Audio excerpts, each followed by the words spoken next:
इधर मैंने देखा है देश के प्रधानमंत्री बहुत बड़े बड़े भाषण दे रहे हैं। अभी कुछ दिन पहले 2 दिन पहले उन्होंने दिल्ली में एक बहुत बड़े अंग्रेजी अखबार के कार्यक्रम में भाषण देते देते ये कहा कि भारत ने इतनी तरक्की कर ली है कि अब 13 करोड़ लोग गरीबी रेखा से बाहर निकल गए हैं। उन्होंने कहा कि देश में 13 करोड़ लोगों को हमने गरीबी रेखा से बाहर निकाल दिया है।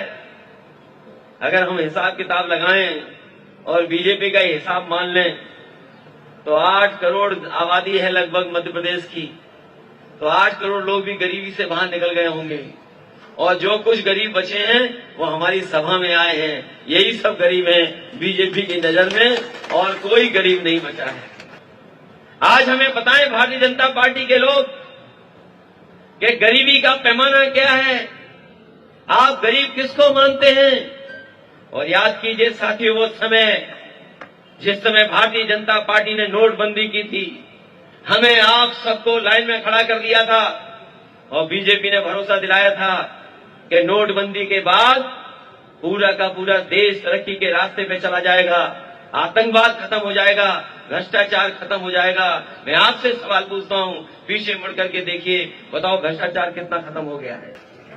हम तो पत्रकार साथियों से कहेंगे, जिस होटल में वो भाषण दे रहे थे उस होटल में कभी आप कल्पना कर सकते हैं जो काली दाल हम लोगों को ढाबे पे मिल जाती है खाने को रेस्टोरेंट में, उसकी कीमत क्या होगी।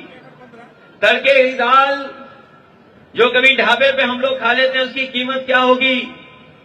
प्रधानमंत्री वहां भाषण दे रहे थे जहां पर काली दाल अगर मंगाओगे एक प्लेट खाने के लिए तो 1000 रुपए खर्च करने पड़ेंगे, तड़का दाल मंगाओगे तो आपको 950 रुपए खर्च करने पड़ेंगे। तो बताओ उनकी गरीबी हटाने का पैमाना क्या है। आज हम जब चुनाव में हैं तो आपसे सहयोग और मदद मांगने आए हैं। मैं पिछले कई वर्षों से और जब जब चुनाव हुआ है समाजवादी पार्टी के पक्ष में हम लोगों ने मध्य प्रदेश में आप लोगों से समर्थन मांगा है। कुछ ऐसे समय रहे हैं जब समाजवादी पार्टी के 8 विधायक यहां से जीते हैं। कोई भी चुनाव ऐसा नहीं गया जिसमें समाजवादी पार्टी ने खाता न खोला हो।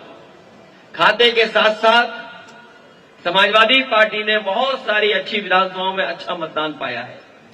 इसलिए इस बार फिर मैं आप सबसे निवेदन और अपील करने आया हूं कि समाजवादी पार्टी के प्रत्याशी नौजवान साथी धीरपाल सिंह लोधी जी को एक एक वोट देकर के इन्हें जिता करके विधानसभा में पहुंचाने का काम करना। अभी मैंने जब उनकी उम्र पूछी कि नौजवान साथी आपकी उम्र क्या है, उन्होंने मुझे बताया कि उनकी उम्र 27 साल है। मैं अपने साथियों को कहना चाहता हूं कि ये 27 साल तो बहुत है।